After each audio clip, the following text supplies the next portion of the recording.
नमस्कार स्टूडेंट। आज की हमारी क्लास होगी सौरमंडल में पृथ्वी। पहले हम इसको क्या है थोड़ा सा पढ़ेंगे चैप्टर को, फिर इसी में से कुछ क्वेश्चन बनाएंगे। आप लोगों का डीसी एजुकेशन चैनल पर स्वागत है। शुरू करते हैं आज की क्लास। अपनी अपनी बुक खोलो और मेरे साथ में पढ़ते रहो। सूर्यास्त के बाद आकाश को देखना कितना अच्छा लगता है। आसमान में पहले एक या दो चमकते बिंदु ही दिखते हैं, लेकिन बाद में इनकी संख्या बढ़ती जाती है। आप इनकी गणना नहीं कर सकते। संपूर्ण आकाश छोटी-छोटी चमकदार वस्तुओं से भर जाता है, जिनमें से कुछ चमकीले होते हैं, कुछ धुंधले होते हैं। क्या होता है? किसमें इनमें से कुछ तो होते हैं चमकीले और कुछ धुंधले होते हैं।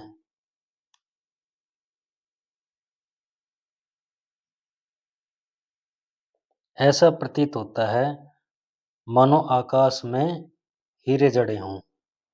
इनमें से कुछ टिमटिमाते प्रतीत होते हैं, लेकिन अगर आप उनको ध्यान से देखोगे तो आप पाओगे कि इनमें से कुछ की टिमटिमाहट अन्य से अलग है। ये बिना किसी टिमटिमाहट के चंद्रमा के समान चमकते हैं। क्या होते हैं? कुछ की टिमटिमाहट कम है और कुछ की टिमटिमाहट क्या है? ज़्यादा है। और वो किसके समान चमकते हैं? चंद्रमा के समान चमकते हैं।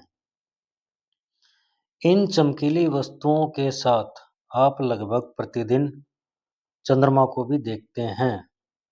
यह अलग-अलग समय पर अलग-अलग समय पर अलग-अलग आकार अलग-अलग समय पर अलग-अलग आकार तथा अलग-अलग स्थितियों में दिखाई पड़ता है।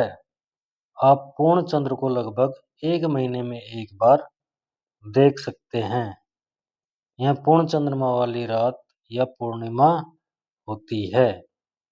जब चंद्रमा पूरा होता है तो उसको क्या कहते हैं? पूर्णिमा रात कहते हैं। 15 दिन बाद आप इसे नहीं देख सकते। यह नए चंद्रमा की रात्रि या अमावस्या होती है। जब आसमान में चांद नहीं होता तो हम उस रात्रि को क्या बोलते हैं? अमावस्या कहते हैं। ऐसी रात में अगर आसमान साफ है तो आप आसमान का अवलोकन अच्छी तरह से कर सकते हैं।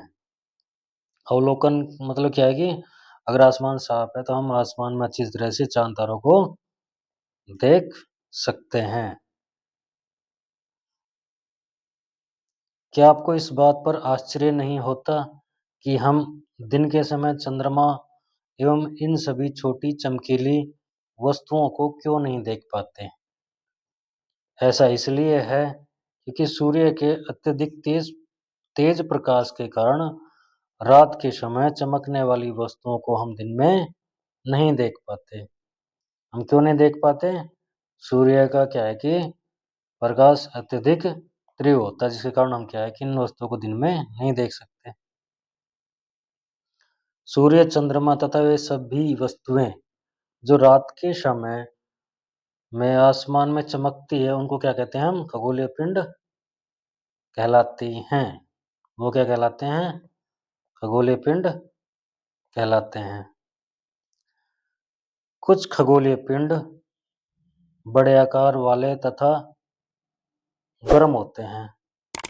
ये गैसों से बने होते हैं और इनके पास अपनी ऊष्मा तथा प्रकाश होता है, जिसे वे बहुत बड़ी मात्रा में उत्सर्जित करते हैं। इन खगोलीय पिंडों को तारा कहते हैं। सूर्य भी क्या है? एक तारा है। सूर्य क्या है? एक तारा है। रात के समय चमकते हुए अनगिनत तारे सूर्य के समान ही है। क्या बोल रहा है? रात के समय चमकने वाले अनगिनत तारे सूर्य के समान ही है। लेकिन हमसे बहुत अधिक दूर होने के कारण हम लोग उनकी ऊष्मा या प्रकाश को महसूस नहीं करते तथा वे अत्यंत छोटे दिखाई पड़ते हैं। किस कारण छोटे दिखाई पड़ते हैं? क्योंकि वो हमसे क्या है, बहुत दूर हैं। आपने अवश्य ध्यान दिया होगा कि कुछ दूरी से देखने पर सभी वस्तुएं छोटी दिखाई पड़ती हैं। अत्यधिक ऊंचाई पर उड़ रहा हवाई जहाज कितना छोटा दिखाई देता है।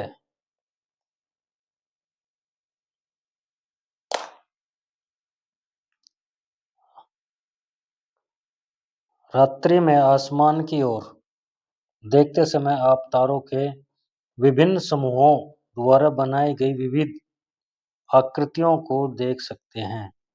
ये नक्षत्र मंडल कहलाते हैं। क्या कहलाते हैं? नक्षत्र मंडल कहलाते हैं।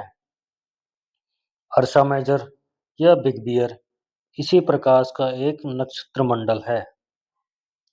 बहुत आसानी से पहचान में आने वाला नक्षत्र मंडल है। सप्तऋषि, सप्त सात, ऋषि संत। सप्त माने सात और ऋषि माने संत, इसलिए क्या बोला? सप्तऋषि। यह 7 तारों का समूह है जो कि नक्षत्र मंडल अर्सा मेजर का ही क्या है? भाग है। सप्तऋषि किसका भाग है? अर्सा मेजर का भाग है।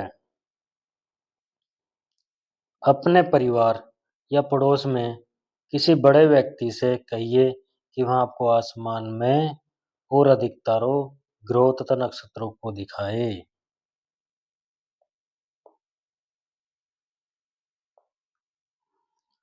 प्राचीन समय में लोग रात्रि में दिशा का निर्धारण तारों की सहायता से करते थे। उत्तरी तारा उत्तर दिशा को बताता है। हम सप्तऋषि की सहायता से ध्रुव तारे की स्थिति को जान सकते हैं। चित्र 1.1 में आप देखेंगे कि यदि सप्तऋषि मंडल के सांकेतिक तारों को आपस में मिलाते हुए एक काल्पनिक रेखा खींची, मतलब क्या है कि जो चित्र 1.1 आपकी बुक में दिया हुआ है, इसमें देखो जो लड़की है कैसे सप्तऋषि तारे की मदद से तारों की पहचान करती है। जाए एवं उसे आगे की ओर बढ़ाया जाए। किसको? काल्पनिक रेखा को आगे की ओर बढ़ाया जाए तो वह ध्रुव तारे की ओर इंगित करेगी। मतलब जो जहाँ पे ध्रुव तारा है ना, उसको बताएगी।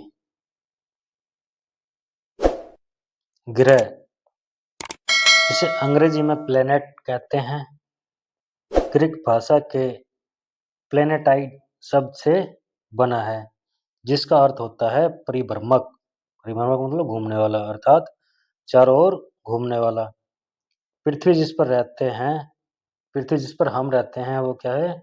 एक ग्रह है। पृथ्वी क्या है? एक ग्रह है। यह अपना संपूर्ण प्रकाश और ऊष्मा सूर्य से प्राप्त करती है। जो पृथ्वी के सबसे नजदीक का तारा है।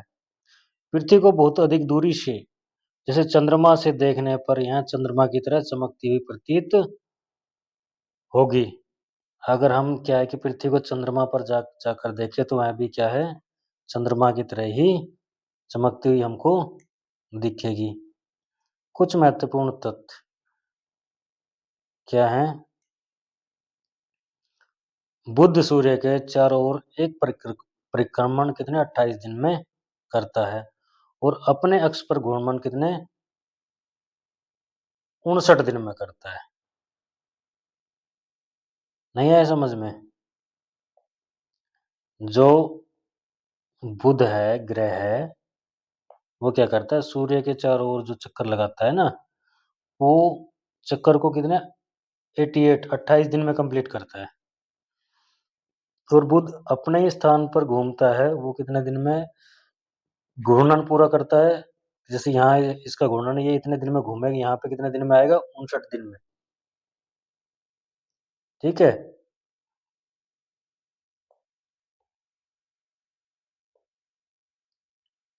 शुक्र शुक्र जो है सूर्य के चारों ओर एक परिक्रमण 255 दिन में पूरा करता है और यहाँ अपने अक्ष पर 243 दिन में घूमता है। पृथ्वी सूर्य के चारों ओर परिक्रमण 365 दिन में करती है और अपने अक्ष पर घूर्णन 1 दिन में करती है। मतलब कि जैसे ये पृथ्वी है, ये इसका पॉइंट है। ये यहाँ से यहाँ पे आने में दोबारा से क्या होगा? इसको पूरा 1 दिन लगता है। ठीक है? और सूर्य के चारों ओर कितने टाइम में घूमेगी ये? 365 दिन में। ठीक है? इस पर जो चंद्रमा है वो कितना है? चंद्रमा की संख्या 1। जो मंगल ग्रह है सूर्य के चारों ओर परिक्रमण 687 दिन में करता है और अपने अक्ष पर घूर्णन वो क्या 1 दिन में करता है। और मंगल ग्रह पे जो चंद्रमा है उसकी संख्या कितनी है? 2 है। ठीक है? मोटा-मोटा याद रखना है। बृहस्पति है। बृहस्पति सूर्य के चारों ओर परिक्रमण 11 साल 11 महीने में करता है, लगभग की 12 साल।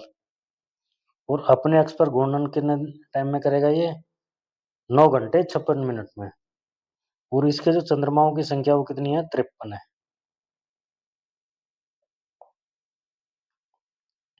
जो शनि है, शनि क्या करता है? सूर्य के चारों ओर परिक्रमण करने में क्या है? 29 साल 5 महीने का समय लेता है और अपने अक्ष पे घूर्णन करने में क्या होता है? 10 घंटे 40 मिनट का समय लेता है और इसकी जो चंद्रमा की संख्या वो कितनी है? 53 है। जो यूरेनस है सूर्य के चारों चारों ओर एक परिक्रमण करने में कितना समय लेता है? 84 साल और अपने स्थान पर घूर्णन करने में क्या लेता है? 17 घंटे 14 मिनट और चंद्रमा की संख्या कितनी होती है? लगभग 27।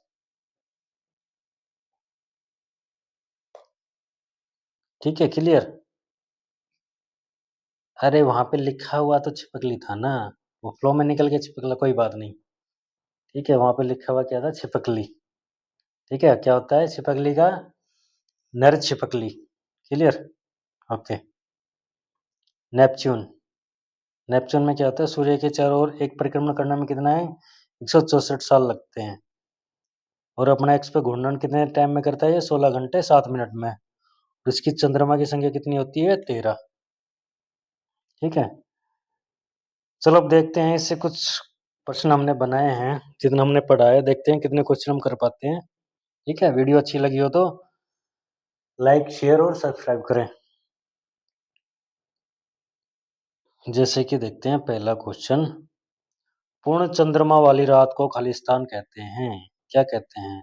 अमावस्या कहेंगे, पूर्णिमा कहेंगे, चांदनी कहेंगे या सभी कहेंगे?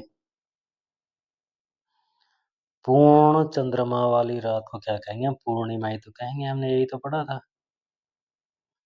और जब क्या अंधेरी रात होती है उसको क्या कहते हैं? हम अमावस्या कहते हैं। ठीक है, चलो।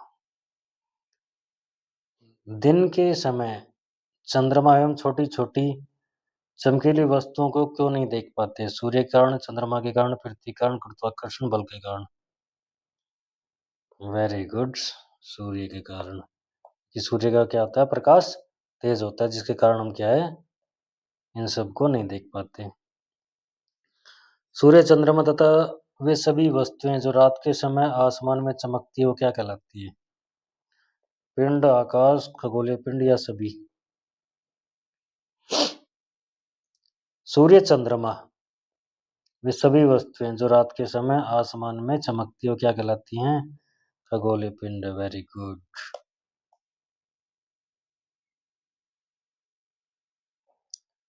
सूरज, सूर्य क्या है? एक तारा है, ग्रह है, ज्वालामुखी है, क्या है? सूर्य क्या पढ़ा है हमने? तारा है। बहुत बढ़िया भाई, बहुत बहुत होशियार बालक हो तुम तो। देखते हैं, तारों के विभिन्न समूहों द्वारा बनाई गई विविध आकृतियों को देख सकते हैं, ये क्या कहलाते हैं? क्या कहलाते हैं? वेरी गुड, नक्षत्र मंडल कहलाते हैं।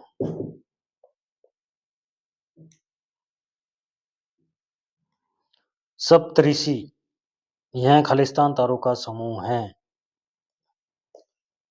पहला, दूसरा, तीसरा, चौथा। 5 तारों का, 7 तारों का, 9 तारों का या 11 तारों का, किसका? बहुत बढ़िया, सप्तऋषि क्या है? 7 तारों का समूह है। नेक्स्ट देखते हैं, उत्तरी तारा खालिस्तान को बताता है, जिसे हम ध्रुव तारा भी कहते हैं। क्या बताता है? पूर्व दिशा को बताएगा, पश्चिम दिशा को, उत्तर दिशा को या दक्षिण दिशा को? बताओ फटाफट। उत्तरी तारा, जब ये लिखा है ना उत्तरी तारा, तो किसको बताएगा? उत्तर को ही बताएगा। वो लड़की क्या करती है? सप्तऋषि की मदद से क्या करती है? पहचानती है ना, तो क्या उत्तर दिशा को ही तो देखती है। ठीक है, तो उत्तरी तारा क्या करता है? उत्तर दिशा को बताता है। खालिस्तान जिस पर हम रहते हैं एक ग्रह है, वो क्या है? बुध है, शुक्र है, मंगल है, पृथ्वी है। वेरी गुड, पृथ्वी है।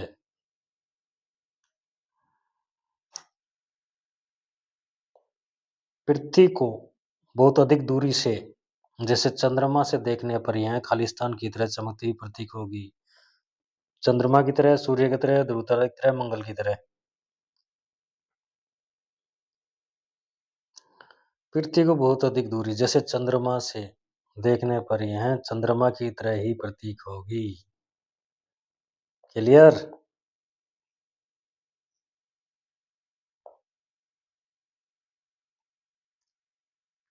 बुध सूर्य के चारों ओर एक परिक्रमण खालिस्तान दिन में करता है।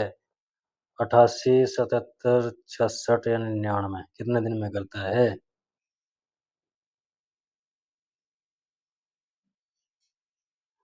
Very good, 88 days. कितने? 88 दिन। पृथ्वी सूर्य के चारों ओर पृथ्वी सूर्य के चारों ओर एक परिक्रमण खालिस्तान दिन में करती है। कितना? एक दिन में, 30 दिन में, 90 दिन में, 365 दिन में। पृथ्वी सूर्य के ओर चारों ओर परिक्रमण क्या करती है? 365 दिन में करती है। बहुत बढ़िया भाई।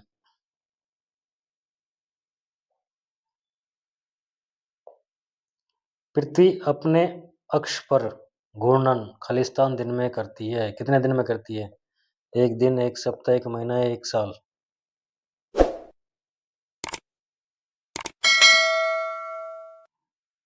ये क्या है दोस्तों? हमारा HW होगा, क्योंकि ये लास्ट है। इससे हम क्या है, नेक्स्ट वीडियो में देखेंगे और क्वेश्चनों को सोल्व करेंगे। दोस्तों, क्लास कैसी लगी प्लीज़ कमेंट में ज़रूर बताएं। अगर आपको क्लास अच्छी लगी, लाइक, शेयर, सब्सक्राइब करें।